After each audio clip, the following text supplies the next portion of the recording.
Hi, everybody. This is Brenda with My Mike Your Voice podcast, and I have the guest today with me, Mike Tucker Sax. I'm excited to have him on. I enjoy listening to him play. And if you haven't checked him out, you can go to his Instagram page and check him out and see some of the things that he's doing. Hi, Mike. Welcome. Hi, Brenda. How you doing? I'm doing well. Thank you so much. And once again, thank you for coming on my podcast. I do appreciate you taking that time from your day to join me and my listeners. So I'm super excited. It's my pleasure to be here. Thanks for having me on. Yeah. Absolutely. Now, before I get into my question with you, tell the viewers a little bit about yourself. Oh, sure. I'm a saxophonist. I perform lots of different styles of music, but I guess I specialize in jazz and Latin jazz. And I also teach. I'm a professor at Berklee College of Music in Boston, where I teach in the harmony and composition department at Berklee, and then I also teach in the saxophone department and ensemble department as well. So I do a variety of things with that, and then I also teach privately from home. I actually started doing that during COVID because I wasn't teaching actually privately at all because I was just on the road. I was touring constantly with Arturo Sandoval, and then like during COVID, our whole calendar got canceled, just like everyone else's whole calendar got canceled. So I started teaching from home. So that's kind of what I do professionally as a saxophonist. Okay, awesome. Sounds like you got a nice gig going there, nice career and teaching and things like that. So that's amazing. Once again, I Yeah, do thank you for coming on. All right, so I go into my first question with you, Mike. What is the most sure. unexpected place you ever played your sax? The most unexpected place. There's been a couple. I guess like can I give you a couple? Is that okay? Absolutely. Sorry, I keep adjusting my camera because the light is a little funny in this room. Okay. Anyways, like the first kind of funny, unexpected place I think I ever played was when I was a teenager. I was like 17, and I had just gotten my wisdom teeth out, and like I couldn't play for like 2 weeks. And at the time, I was like practicing like hours a day. Like it was, I was crazy about music, crazy about the saxophone. So to not play for 2 weeks was a big deal. So as soon as the day came where I could actually play again, I was at my friend's house, and it was the middle of the night, and we decided I was like, man, let's go to the graveyard, and I'm going to play John Coltrane solo from Giant Steps in the middle of the graveyard. And it was in Concord, Mass. I don't know if you guys are Mhm. listeners are familiar with Concord, but there's like a crazy historic cemetery where like there's people from like the Revolutionary War buried there and stuff. So we went there in the middle of the night at like 1 in the morning, and I started playing John Coltrane solo. And this very bewildered voice came screaming out from the distance, just kind of like, hey, what's going on? I mean, I'd probably be pretty freaked out too if I heard saxophone coming from the graveyard at like 1 in the morning. So that's the first place. Where else? And I guess in my travels, like I've played some pretty interesting places. I've played in a lot of like medieval like castles. There's a lot of Mhm. jazz festivals in Europe. In old castles from the Middle Ages. Just last year in Germany, we did a festival where we played in a castle, and a bunch in France too. One time in France, I played. I played. There's a jazz venue. It's called Café des Oubliettes. I'm pretty sure I'm saying it Mhm. correctly. I'm not positive, but basically, it's built in like an old dungeon where they used to like basically like if you like got persecuted for like a crime like in like the 1100s 1200s, they'd like Mhm. throw you in this dungeon like just to die, and they like wouldn't give you any food or anything. You just like it was like just Oh, an wow. awful death sentence. But they have a jazz club there now. So Mhm. A that's pretty jazz crazy. club. There's a jazz club. Yeah, there's a jazz club there. Cafe des Oubliettes. I believe it's still open. I played there. I just played at a jam session when I was traveling through Europe, doing a Mhm. tour like a long time ago. like 20 years ago or something. Yeah. So those are a couple places. I don't know about a graveyard, Mike. I know. I know. Wake the dead. Maybe, Yes. you know. Oh, that was interesting. The dungeon, Well, yes, but the graveyard, I'd be too I afraid. know. I know. I know. I probably wouldn't do it again. I was 17, No. No, no. Well, It's okay, now disrespectful. those are some unexpected places. Yes. I say you must have been pretty young when you did that. I was a teenager. So, Yeah. yeah, you know. Yep. Now, now, how did you and Arturo Sandoval meet? It's kind of a crazy story. Basically, like, well, first of all, let me just start at the beginning. I mean, like, literally, when I first started playing saxophone, like, Hmm. one of the first albums I ever checked out, like when I was like a teenager, modern jazz albums was Arturo's album with the GRP All Star Big Band with Dave Grusin. And they like played Cherokee and like Blue Train and like just all these incredible arrangements. I believe they won a couple Grammys for that album. But anyway, so like I like started listening to Arturo when I was like 14 or 15. My best friend was a trumpet player, told me about him and stuff. And I was like a huge fan like from the time I was a kid. And fast forward, like I was like probably, let's see, geez, I was 34. It's about 34 years old. And I was living in Boston, and I woke up. Man, it's so dark in here. There, you just have to keep the camera like this so it's light. Okay, that's better. So I was living in Boston, and I woke up to a phone call from the saxophonist Bill Pierce. I don't know if probably some of the listeners know who Bill is. Bill was the chair of the saxophone department at Berklee for many years, but he also toured with Stevie Wonder. He like played in Art Blakey and the Jazz Messengers. He's just a legendary saxophone player. He called me up. I almost didn't answer the phone.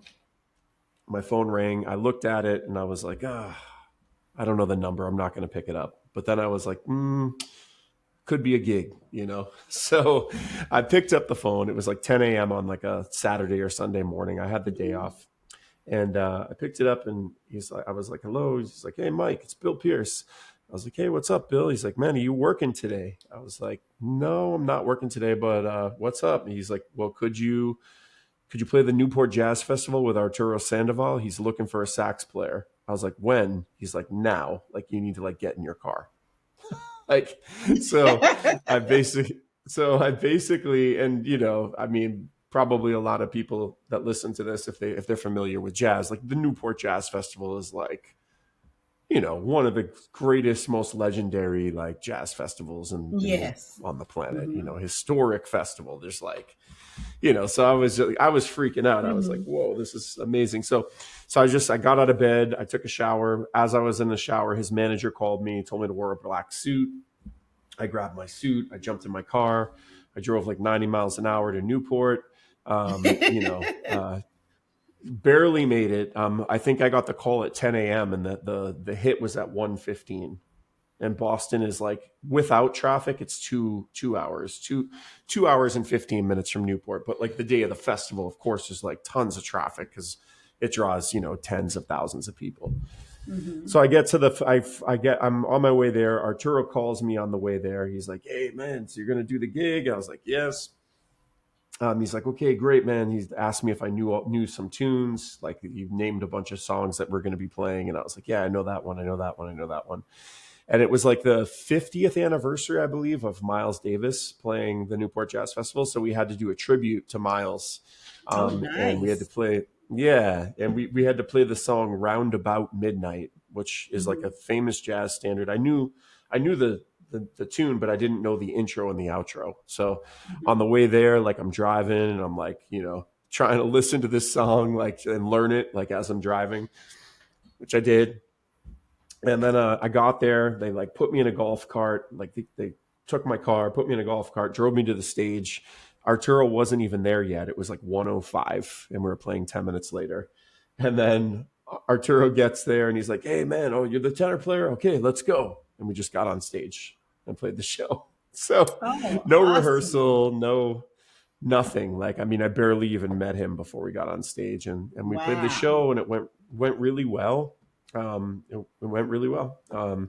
And afterwards, he said to me, he's like, "Oh man," he's like, "You sound great." And he was like, "Man, please, like, make sure you contact me. Here's my number." So he gave me his number. I texted him, and then we just we started like working together here and there for like the first couple of years. And he'd call me when he'd be in the Northeast, when he'd play like Mhm. in New York or Boston. He'd call me and he'd hire me to like come play with him. But at the time, like I was just filling in for someone. Someone missed their flight. Happens. Something happened Mhm. with the flight. So I was just filling in for someone, and then he kept calling me for stuff, and we kind of formed a relationship. And then like 2 years later, the guy who was in the band ended up leaving the band, and his manager called me and said, "Hey, Arturo wants you to join the band full time. Like, can we have a conversation?" So, and that was that. And it's been like 8 years. I've been in his band for 8 years, and we've been all around the world, and it's been incredible. It's like, he's a legend. The guy's won, geez, he's won like 11 Grammy awards. He just won. Wow. He got the Presidential Medal of Freedom from Barack Obama. He just won. He got the Kennedy Center honors with the Grateful Dead and Bonnie Raitt. Mhm. Like, just like Mhm. last month, he had this big thing. So yeah, he's a living legend, and it's an honor, like always, to play with him and create music together. I knew that just So had to be a mind blowing experience. Wow. To get that call, to do the it really gigs was. like that so quick. Hmm. It really was. It really was. Yeah. Yep. It was Wow, that's it's awesome. like As that goes to show that you know it your was it saxophone, was a see, great because you're able. opportunity. Say Hmm. that again. I'm sorry. Say that again. I say it goes to show that you know your saxophone. So, because that was awesome. Yeah, I was prepared. I was prepared. You got to be prepared when you get a call like that. Yeah. Hmm. Yeah. Shoot, Yeah. yeah. Well, my goodness. Well, I hope y'all do come to Orlando so I can see you play. That would be Absolutely. awesome. I'll let you know. I mean, we're usually there every year. We play a lot in Florida, so yeah. Mhm. Okay. Okay. Now, besides the experience at the Newport Jazz Festival, what is one of your most memorable moments playing with Arturo Sandoval? Besides that moment. There's been so many. It's To be honest, it's like kind of difficult to pick one because there's really been so many. But Hmm. geez, Or just an experience, two then a memorable experience. Hmm. yeah, two experiences that kind of stand out. One was like kind of like a couple of years after I joined the band. We did a long tour. We were in like Hmm. did a really nice tour. We were in like London. Actually, I just thought of something else. Okay, I'm going to start with this one. I just thought of a different experience. So Okay. we basically we were the first year I was in the band, the first second month I was in the band, we had like a month long tour in Russia, Ukraine, Poland, Czech Republic, Lithuania, like Eastern Europe. Like it was a big tour. We played St. Petersburg, Moscow, Lviv, like all these cities in Ukraine. Anyways, like while we were there, like we had like I think we had like 18 shows or something like that over the course of like almost a month.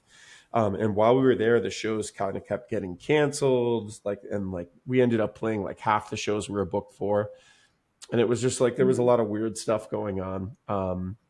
And then at the end of the tour, Arturo never got paid for the whole tour for all 18 shows Oh because no.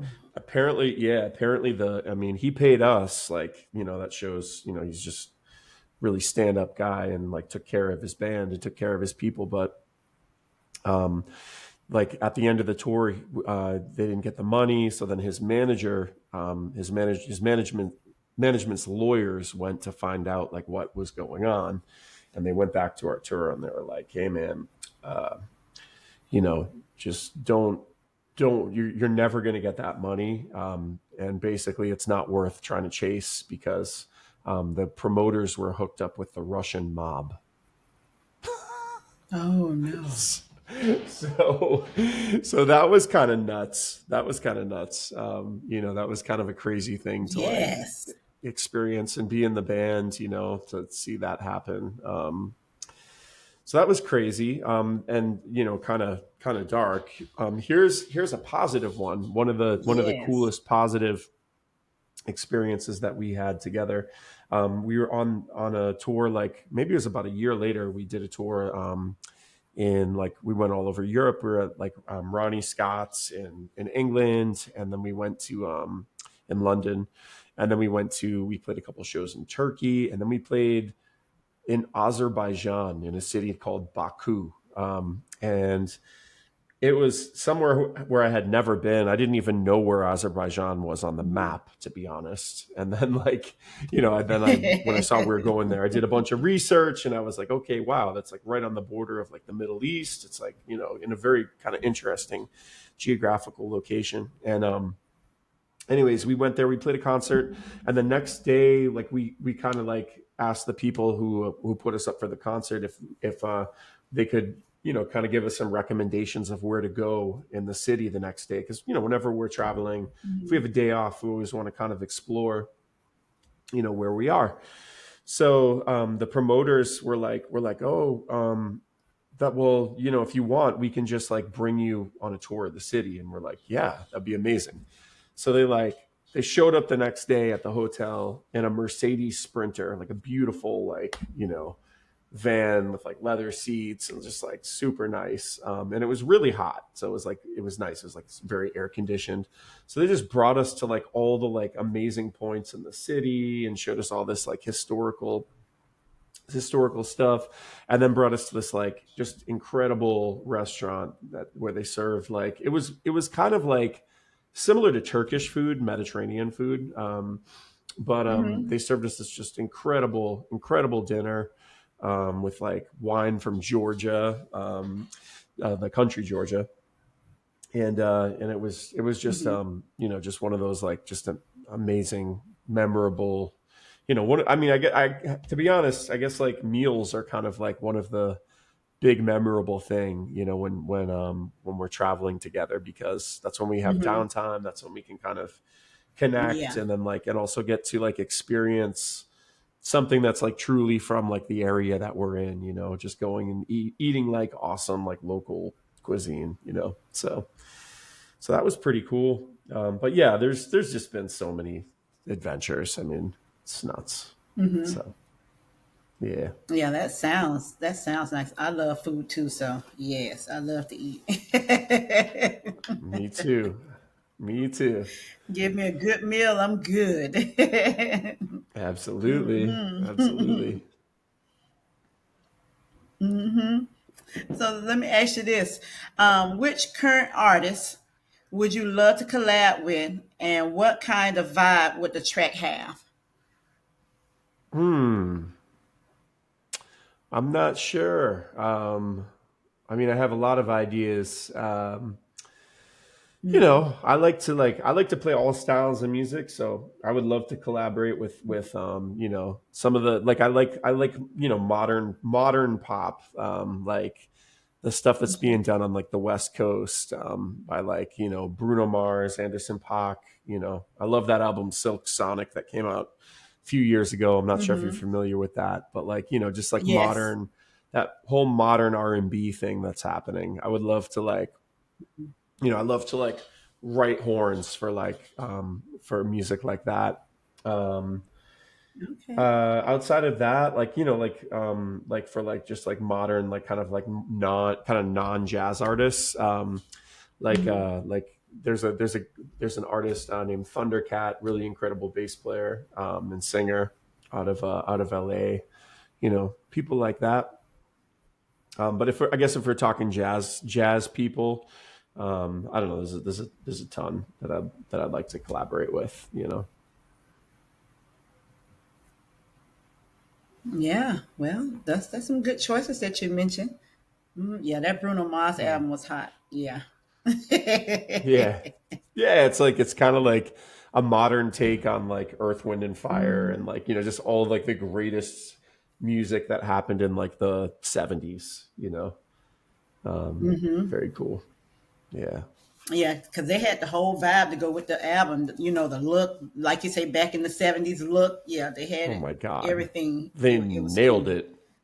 And attention to Yes, they detail. Like, I did. mean, a lot of those videos, like they Mhm. have like the microphones that would be in the studio, like from the '70s, and like, all Mhm. the equipment is vintage and stuff too. Super cool. Yeah. Yeah. So that was a cool album. Okay, now let me ask you this question, Mike. Let's get ready for the battle. Okay, so so you're doing a sax solo battle. Who are the three Okay. players, dead or alive, you're going to invite? Okay. Dead or alive. Wow. Hmm. Jeez. Who I got you want to do three. that battle with? I got three. I got to choose three. Oh, you could add more, but I just said three, Okay. but you can add more. I'll Mhm. start with three. So yeah, I mean, like that's a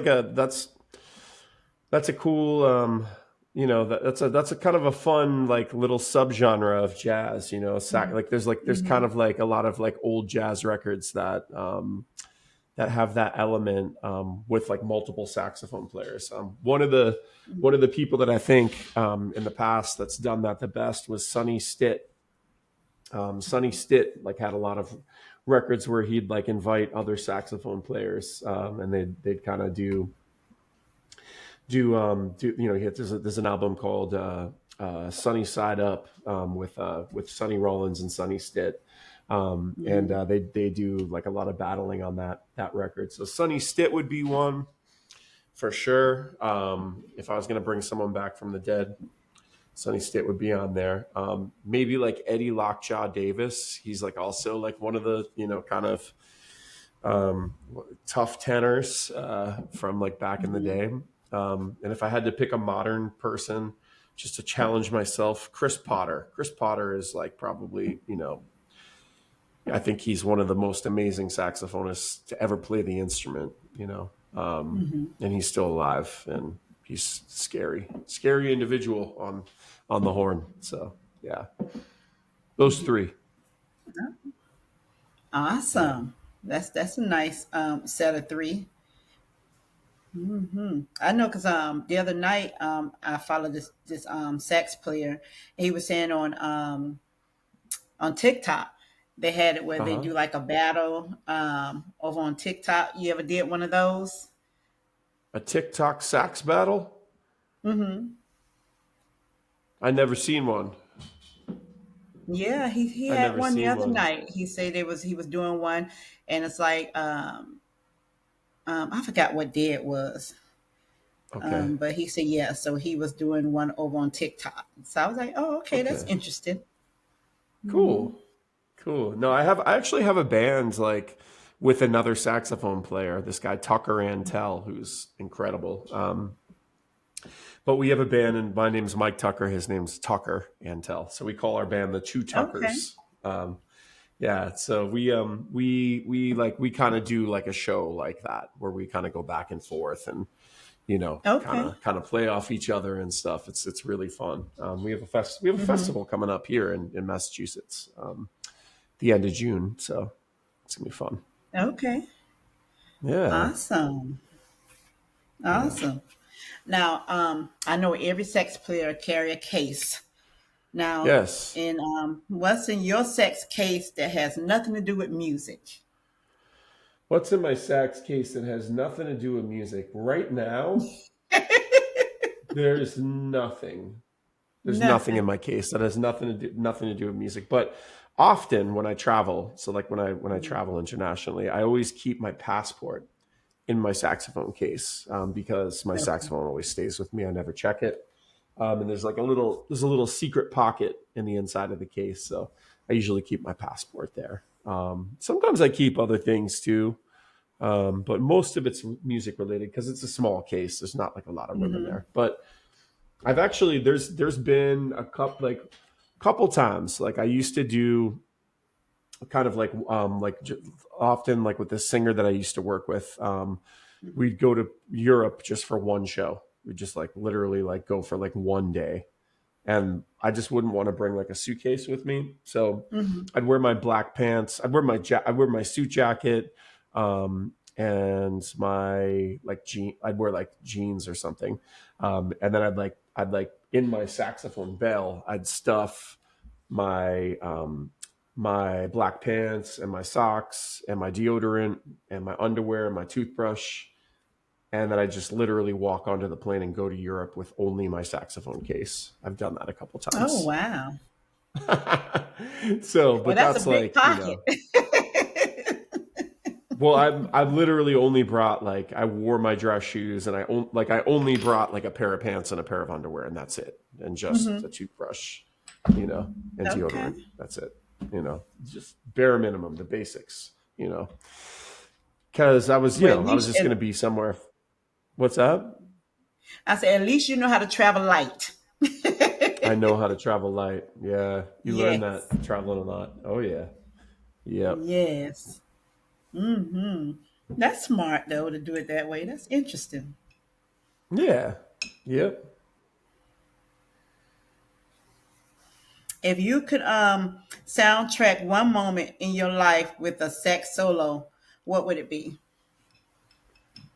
Hmm. You know, I don't. I think I feel like I don't necessarily have sax solos in my in. You mean which moment of my life, or Hmm. Like if you could soundtrack one moment in your life, like like give it like a soundtrack, like um,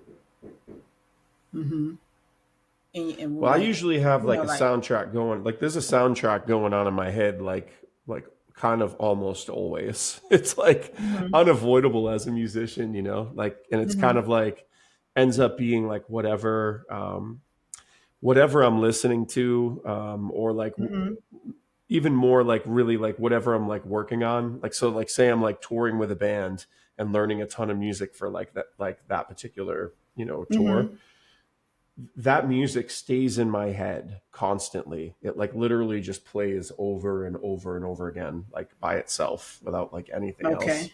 Like like you know, all the time. So yeah, there's all sorts of different soundtracks going on in my head all the time, you know, Hmm.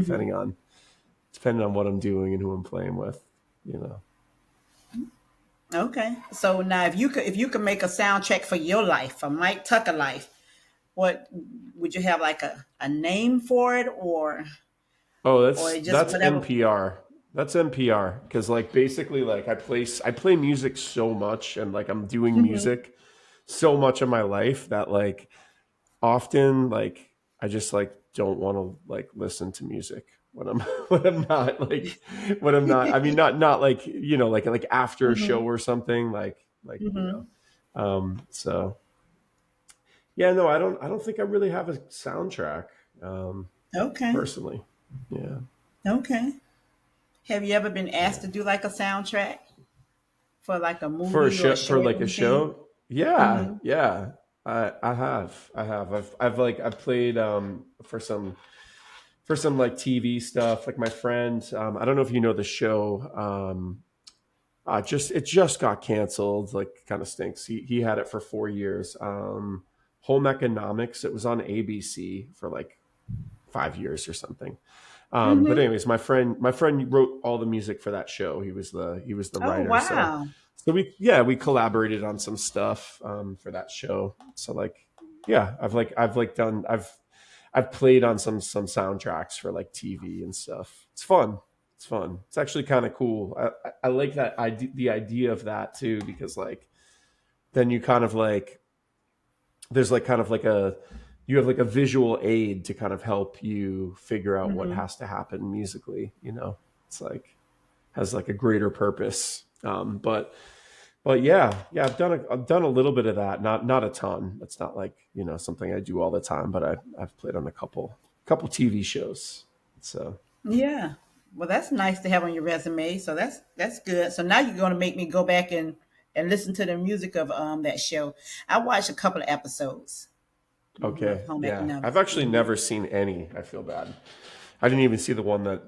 Actually, no, I did. My friend sent me a clip of the one that I played on, but it was actually kind of funny. It was like it was it was supposed to be like kind of like a kind of comic situation, like basically like Mm-hmm. I think like the I don't know the names of the characters in the show, but like this the woman who is like the main character, she had like a handyman like or a contractor working on her house, and she just kept having all these like sexual fantasies with this handyman guy who was like like in the show he's like a big hunk, so like all so the scenes that I played on, it would be like when she'd be having like a dream about this like handyman coming in and like seducing Mm-hmm. her. So it's pretty funny, you know. Well, I'm gonna go back and look it up on YouTube, see if I could just find that episode. I'm gonna put in your name and Right see if on, it right comes on, up. We're right on. we're home economics. I go to YouTube and see if I can pull it Yeah, up and look at your scene you did. yeah. I'm not sure. I don't know if you'll be able to find it with my Did I name lose because you, I didn't get Mike? like I didn't Okay. get writing credits on it, but yeah, yeah. Okay. Okay. Okay. Oh, Brenda, I think you Well, might that's be still a cutting good out. piece of Oh, information there to you are. know, and that you got that on your resume, so that's awesome. Right on. Hmm. Now, going back in time, what advice would you give your younger self? What advice would I give my younger self? Jeez. Oh, so much advice, but if I had to pick, I'll stick to professional advice. Like so I Okay. guess I would like a couple things. I would tell my younger self to spend to take a percentage of the time that I spent on just honing my craft and like getting really good at what I do. Take like a percentage of that time and like work on like the business Hmm. aspect more because like that's a really important thing for like young musicians to like I mean it was different when I was in my you know formative years, like my late teens and early 20s. That's when my career was kind of starting. It was the world was way different then. Like the internet was around, but it didn't like there wasn't YouTube. There wasn't social media. It didn't exist. So Hmm. so yeah, but like and as those things came out, like I didn't pay attention to like YouTube or like Instagram or anything like that until I was like almost 40 years old.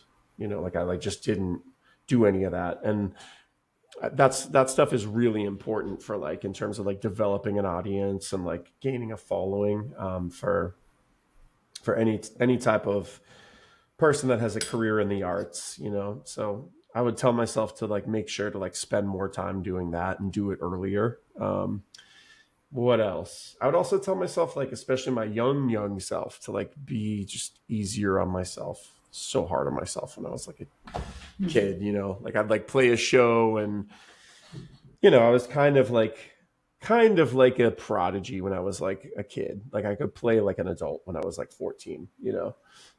So like, but I Hmm. was but I was comparing myself to like the greatest musicians of all time. Like I like John Coltrane was my idol, and so every time I played, even though people would be like, "Oh my Yeah, I God, like you're his like music. Hmm. amazing," they'd like give me all these compliments, and I'd be like, "Oh no, that was awful," and I really feel that way, like I really like thought it was horrible because I had like these super super super high goals. So Hmm. I guess I if I could like take all of that with a grain of salt, Hmm. that would have made my life a little bit easier. But I don't know. I also think like putting that type of pressure on yourself and having like high standards is also very important. It's like how you develop, it's how you grow. But I was a little extreme, Hmm. when I was younger. So yeah, maybe those couple things I tell my younger self. Well, that's good advice to give your Brenda, are young you self, there? and for those who's Oh, listening. Hmm. yeah, totally. Yeah, I'm still there. I was like, that's good advice to give your younger self, Oh, and encouraging advice for those listening. Yeah. right on. Hmm. When I ask people that question, I always say I would give my younger self advice to not allow anyone to stop my process, to shut me up. And that's the reason why I started this podcast, was because I was bullied, I was picked on because I was considered poor. I didn't have what the other kids have. And so I let that kind of like put me in the shell, and I stayed to myself when I was growing up. When I was in high school, I think I had like just that one friend, but sometimes that might be all you need, is just that one friend. And and so I Totally. let that shut me up from doing a lot of things that I have a lot of talent for. And so I was like, you know what, that's the, Oh, the reason why I came up with this podcast, My Mic Your Voice, because nobody's going to shut me up anymore, no one's going to intimidate me anymore. And this is a platform to be encouraging, inspiring, and like positive to for people. So that's why I came up with My Mic Your Voice. that's awesome, Brenda. That's awesome. Yeah. And I was like, I was going to do something with it this year, because I've been sitting on this idea for a few years. And I was like, you know what? Just go out and just do it. Don't hold back anymore. So I'm not That's silent good. anymore, baby. That's good. That's good. That's good advice. I feel like with any, endeavor, any type of artistic thing or project that you want to do, like you can spend your entire life thinking about it, like, but like you gotta, there's always has to be a point where like you Mm, put it into action, putting things into action is really, really important. yeah. Giving yourself deadlines. That's really, I think, useful. Hmm. Yeah. Yeah. Yep. So here we are, and that's what we're doing today. Yeah, And that's and I'm just awesome. thankful that I have nice people like yourself to come on, who have positive stories, and that's inspiring to others. So I really appreciate that. Well, happy to be here and share. It's fun. Hmm. And I know you touched on it earlier, Mike, but outside of jazz, what other genres of music would you love to experiment with? I know you mentioned like pop. Any others? Yeah, I mean, I do. I already kind of do. Like, I play with like a lot of different. I play a lot of different styles of music, like as like a hired musician. So that's like a thing. Like, Hmm. for anybody who's listening to this that is like thinking about doing music as a career or trying to do music as a career.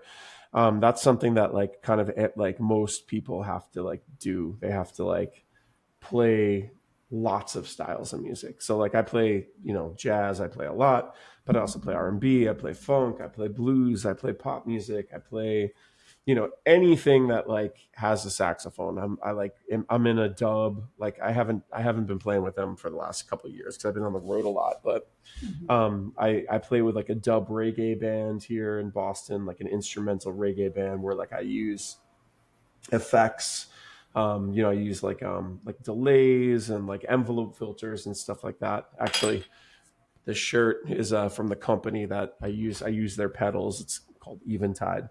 Hmm. Um, so I do like I kind of do play a lot of styles of music that the saxophone is involved in. I don't know, some styles that like I haven't like actually explored that I'd like to. I'd love to like collaborate with like some Indian classical musicians, like a tabla player, and like learn Oh, that would be about their nice. system of rhythm. That always has Hmm. really intrigued me. Hmm. Okay, that'd be nice. Because I like some Indian music. I heard some pieces before. It was real nice. Hmm. Yeah, no, it's really cool stuff. I got to do a concert a few years back with Arturo. We played at a performing arts center in Mumbai, in India, and Okay. we got to like the promoter's idea was to have like a collaboration between us and then like some of the best musicians from India.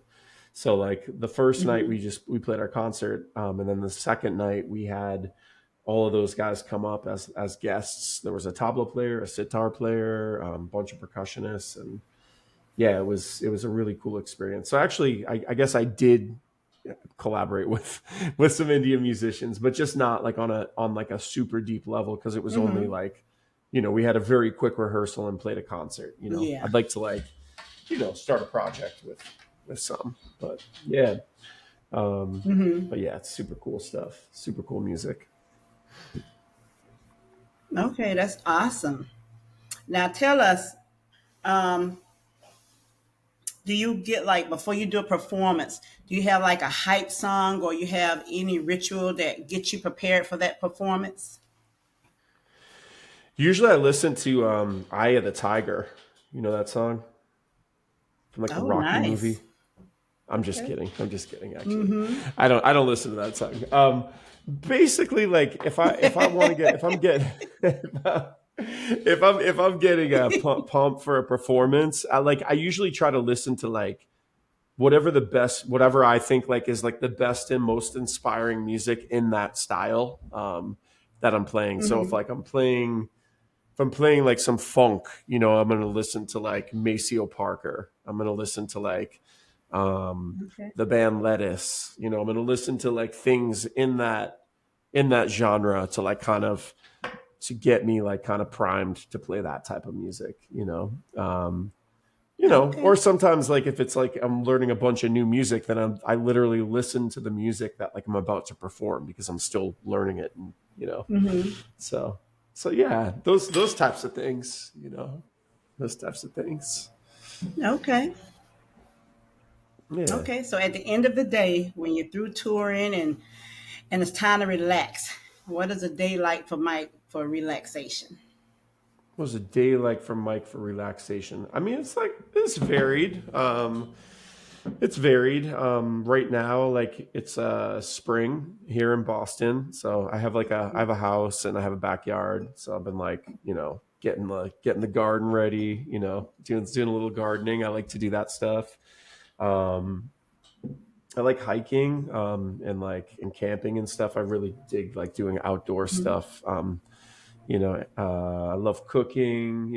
I have a lot of things that I like to do besides music. It's kind of funny though. Like, I feel like I have a lot of friends that are like around my age, like in their 40s, that have been like, Mm-hmm. playing music their whole lives, and like to have a career in music, I feel like you have to dedicate so much of your life and sacrifice so much for so long, like that, like like as you get older you realize you're like, whoa, wait a minute, like there's other things to do in life besides just like Mm-hmm.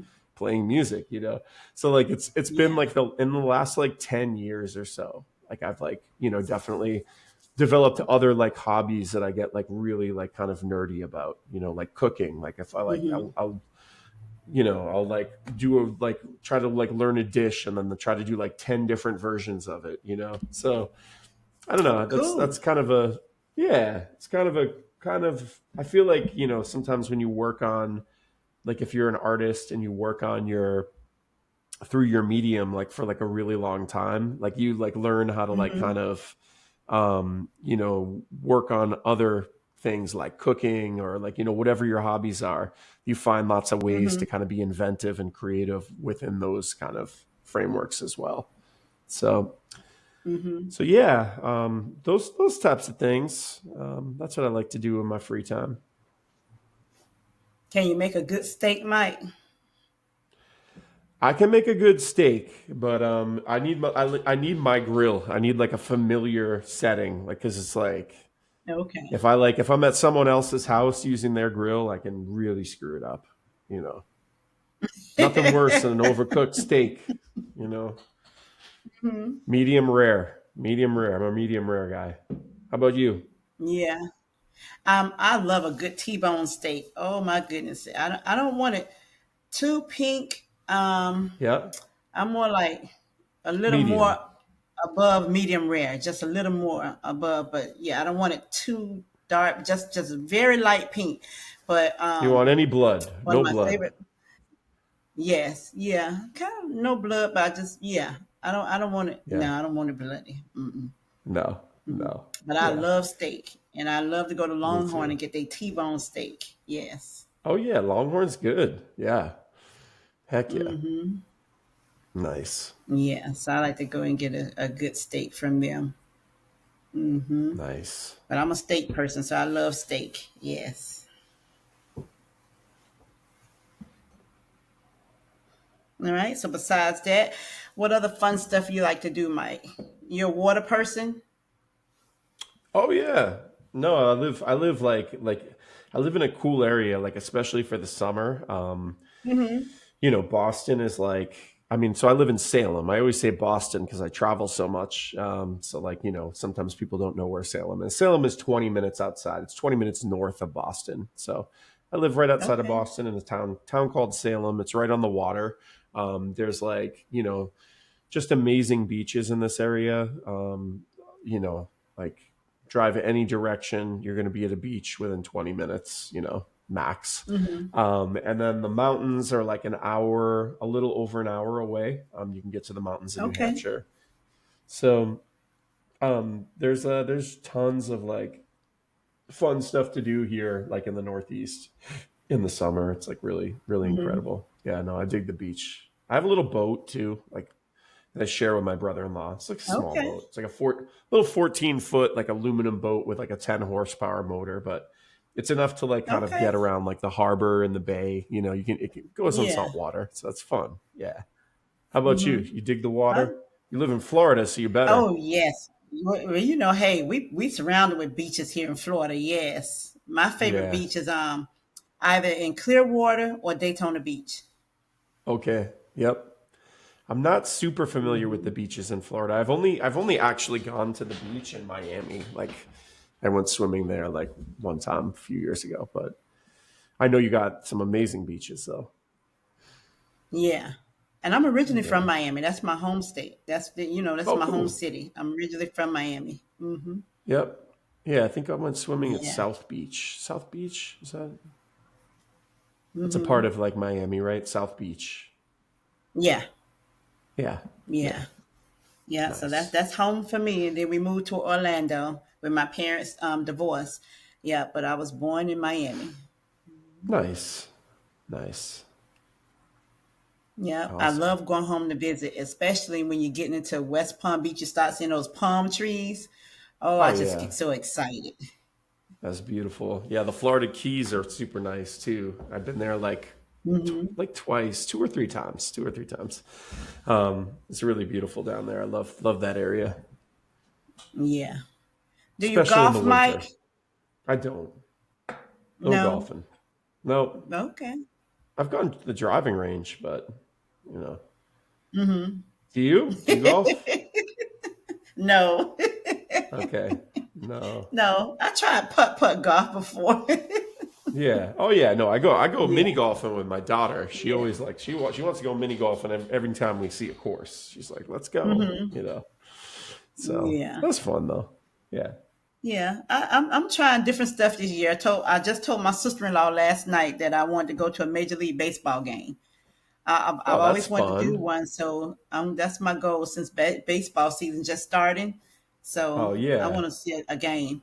Yeah. That's awesome. It's super fun. Like God, I haven't you making me think. I haven't been to a baseball game in at least 15 years, probably Hmm. more. But yeah, I live, Yeah. Boston's a great place to see a game. The Red Sox, like a famous, Fenway Park, I think is one of the oldest baseball stadiums in the country. I think it was Hmm. built in 1920 or maybe it's Okay. like over 100 years ago. Yeah. Okay. Yeah. I was just in Boston last year.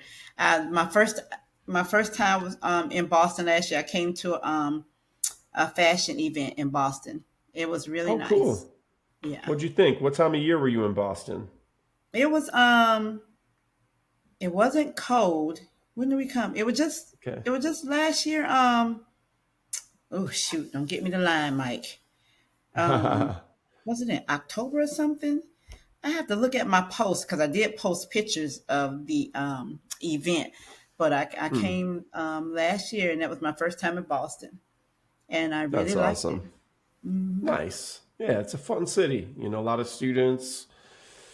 Maybe I might But it's come a there for a baseball game. you should come for a baseball game, Red Sox game. It's a great Yeah, place to do it. You got a yeah. favorite team? No, I just like the sport, and I did Yep. go to the Marlins training here in Orlando once. They came to Florida. They did Okay. training the Marlins. I went to a Nice. training to watch them, do their thing, and I was like, I want to go to a real game. So I went to Chicago, and I have two friends on both ends. So they both gave me both teams. They gave me the is it Cubs or something like that in Chicago? Yeah. Yeah. And then they Chicago gave me Cubs. another Yep. team. I was like, oh, I don't know which one to wear if I go to Chicago. So they was like, you just got to be careful. Don't go on the one side if you're going to wear the Cubs. And I'm like, okay. But they both gave me Yep. merchandise for the different baseball teams in Chicago. So I was like, okay. I might go to Chicago to a Nice. game because I've been to Chicago several times to the Oprah show. I actually met Oprah and I went on her show two times, and it was a Oh lot wow, of that's fun when she incredible. had her show That's back in incredible. Chicago. Man, And that's when what my an friends gave me amazing the baseball shirt and hat. wow. So you what were you doing on Oprah's show? I was trying to get one of them shows where she giving away something, but I didn't because you don't know what Okay. show you're going to get. You just Yep. ask for tickets for a show, and Oh, the I two shows see. I got was one about the guy he beheaded somebody, and I was just like, oh gosh. Oh my God. And then Yeah. the other one was it wasn't like the good shows where you get goodies and stuff like that. So I was like, oh, I was Okay. disappointed, but I did give her a watch. I don't know if she kept it or not. I got a chance to shake her hand and meet her, and I Yeah. told her I had a gift for her, and I gave her a watch. It was actually like one of the watches that look like a snake that wrap around your arm. It was very Oh, nice. So nice. I don't know what she did with it, but I gave it to her. That's so cool. She was What real an nice. amazing influential person. Jeez, Oprah Winfrey. Yeah, yeah. Yeah. Remember watching her show But growing up every day. She was on like every day. mm-hmm. Yep. Around 4 or Yeah. 5 p.m. It was like early. I remember. Mm-hmm. Yeah. Yeah, so I used to watch her show all the time. I was sad when she took it off, but everything can't last forever, so that's understandable. Yeah. Right. Right. Well, Mike, I Well, tell you, Brenda, I've thanks enjoyed for this having chat me with on. you. Yeah. Yeah. Likewise. Yes, Likewise. and I'm excited, and Um, I do appreciate you coming on here and sharing your time with me, and because you could have been doing something else with this time, but you saved it for me, so thank you. well, thanks for having me on, Brenda. It's great to meet you. You're welcome. Well, hopefully, I get a chance to meet you at one of your shows in person. Absolutely. Yeah. I mean, I'll definitely I'll touch base when we head to Orlando. I know we'll be there this year at some point. It's not nothing's on the Okay. calendar yet, but I know it will be. Yeah. Okay. Yeah. Well, let me know because I'll be right there, ready to be like, Mike, here I All am. right. All right. Well, great to meet you, Well, Brenda, and once great to again, chat thank with you, you. Mike. You you Thank too, you you. too. And I'll be looking to see what you post next on your page so I can make a comment. Thank you, Brenda. All right, you're welcome. Well, you enjoy the rest of your day. And You um, too. when I start recording, hold on for me 1 second, then I give you some information. Okay, give me one moment. Yes. Let's see.